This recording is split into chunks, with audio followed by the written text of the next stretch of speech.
Bismillahirrahmanirrahim. Ada 12 perkara yang ini bentuknya adalah musibah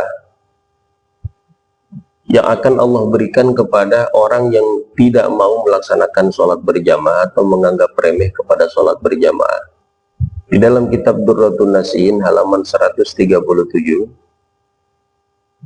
terdapat keterangan waruya anin Nabi alaihi salatu wasalam, dan diriwayatkan dari Kangjeng Nabi alaihi salatu wasalam annahu qala, beliau berkata, man tahawana bis sholati ma'al jamaah aqabahullahu bisnatai asyrata baliyatan. Barang siapa yang menganggap remeh, barang siapa yang meninggalkan sholat secara berjamaah, maka aqabahullahu, Allah akan berikan cobaan, Allah akan siksa dia dengan cara Allah akan berikan 12 musibah. Jadi akan ada 12 cobaan berat atau musibah yang akan ditimpakan kepada orang yang meninggalkan sholat berjamaah. Salasun fid dunya, rinciannya 3 akan Allah berikan ketika berada di dunia. Kemudian wasalasun ingdal maut, 3 ketika ajalnya tiba, kematiannya datang. Wasalasun fil qabri, 3 ketika berada di dalam kubur. Wasalasun yaumal qiyamati, dan 3 ketika nanti di hari kiamat. 3 dikali 4, 12. 12 musibah Allah akan berikan kepada orang yang enggan atau tidak mau melaksanakan sholat berjamaah. Yang pertama, amma salatu allati fid dunya, adapun 3 perkara musibah yang akan Allah berikan ketika di dunia. Fal ula yarfa'ullahul barakata min kasbihi wa rizqihi. Allah, yang pertama, Allah akan cabut keberkahan dari usahanya dan rizkinya. Jadi usahanya dan rizkinya hanya akan membawa kepada malapetaka saja. Berupa apa? Hanya dia dapatkan rasa capai dan tidak ada ketenangan dan kebahagiaan pada usaha dan rizkinya. Itu ciri keberkahan Allah cabut. Karenanya apabila kita usaha, kemudian kita Allah berikan rizki, ciri berkah atau tidaknya, apakah rizki tersebut kemudian mendorong kita untuk beribadah, dan kemudian mendorong kita menjadi jati diri yang lebih baik daripada hari sebelumnya. Kalau iya, maka itu diantara ciri rizki tersebut Allah berikan keberkahan. Karena makna daripada berkah adalah ziyadatul khair, tambah-tambah kebaikan. Wasaniyatu, yang kedua, yunza'u minhu nurus solihin, Allah akan cabut baginya, Allah akan cabut darinya cahaya orang-orang soleh, sehingga ciri kesolehan yang tadinya terpancar pada wajahnya Allah akan cabut perlahan-lahan ketika dia meninggalkan sholat berjamaah. Naudzubillah. Wasalisatu, yang ketiga, yakunu mabghudun fi qulubil mu'minin, orang tersebut akan senantiasa dibenci di hati orang-orang mukmin. Artinya orang-orang mukmin akan memandang dengan pandangan hina dan tidak suka kepada orang tersebut. Kemudian wa ammalati ingdal mauti, dan 3 perkara musibah yang akan Allah berikan ketika ajal tiba. Wal ula yukbadu ruhuhu adsyan. Yang pertama, Allah akan cabut ruhnya dalam keadaan haus dahaga yang luar biasa.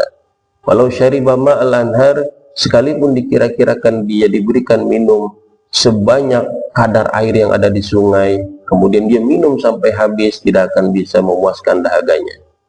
Wasaniyatu yashtaddu alaihi naz'uruhihi, yang kedua, akan berat, akan susah baginya ketika dicabut ruhnya. Ketika malaikat Israel datang kemudian hendak mencabut ruhnya, maka akan berat bagi dia lepas ruh dari jasadnya, dan ini teramat sakit yang pedih. Naudzubillah summa naudzubillah. Wasalisatu, yang ketiga, yukhafu alaihi min zawalil iman, akan dikhawatirkan iman yang melekat pada diri dia akan hilang pada saat dicabut ruhnya. Dan inilah yang sangat kita khawatirkan. Apabila meninggal tidak membawa iman, maka dipastikan akan kekal di neraka. Karenanya kita berdoa kepada Allah, mudah-mudahan Allah tetapkan iman kita di dunia dan ketika dicabut ruh kita dalam keadaan husnul khotimah. Amin ya Allah ya rabbal alamin. Wa amallati fil qabri, adapun 3 perkara musibah yang akan Allah berikan kepada orang yang menganggap remeh dan tidak mau melaksanakan sholat berjamaah ketika di dalam kubur.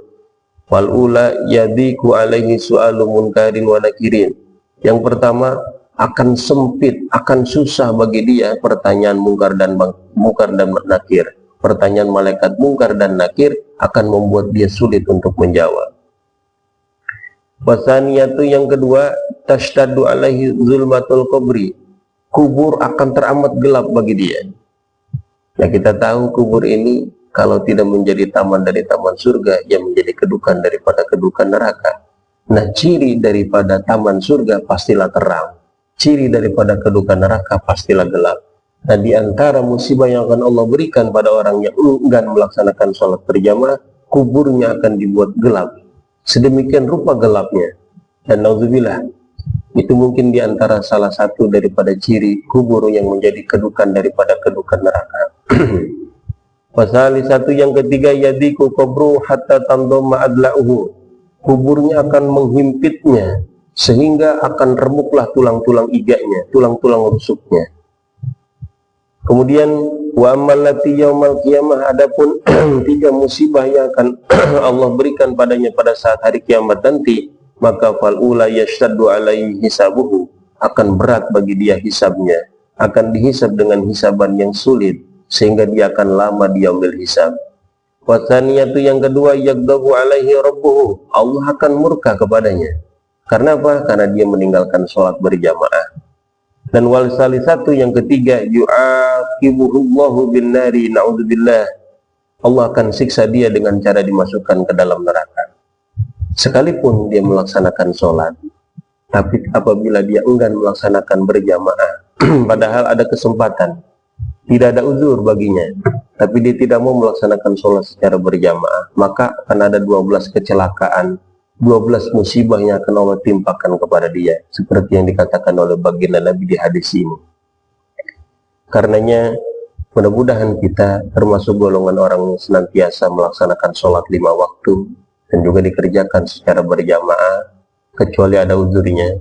Karenanya di dalam kitab-kitab fikih, sekalipun hukum sholat berjamaah itu tidak sampai kepada fardu ain, tapi kemudian mempunyai uzur-uzur tertentu yang itu sudah barang tentu menandakan sangat pentingnya sholat berjamaah, yaitu diantaranya apabila ada hujan, apabila sakit, apabila ada kebutuhan mendesak, dan itu kategorinya adalah fardu ain, maka barulah kemudian kita diperbolehkan untuk meninggalkan sholat berjamaah. Tapi apabila tidak ada uzur-uzur syar'i, maka kita tidak diperkenankan untuk meninggalkan sholat berjamaah. Oleh karena itu, sekali lagi kita berdoa kepada Allah, mudah-mudahan Allah jadikan kita golongan orang-orang yang soleh, yang senantiasa menjaga sholat dan dilaksanakan secara berjamaah, agar terhindar dari kecelakaan 12 ini, atau musibah yang 12 ini. Mudah-mudahan ada manfaatnya. Hadanallahu wa iyyakum ajmain, wallahu a'lam bishawab.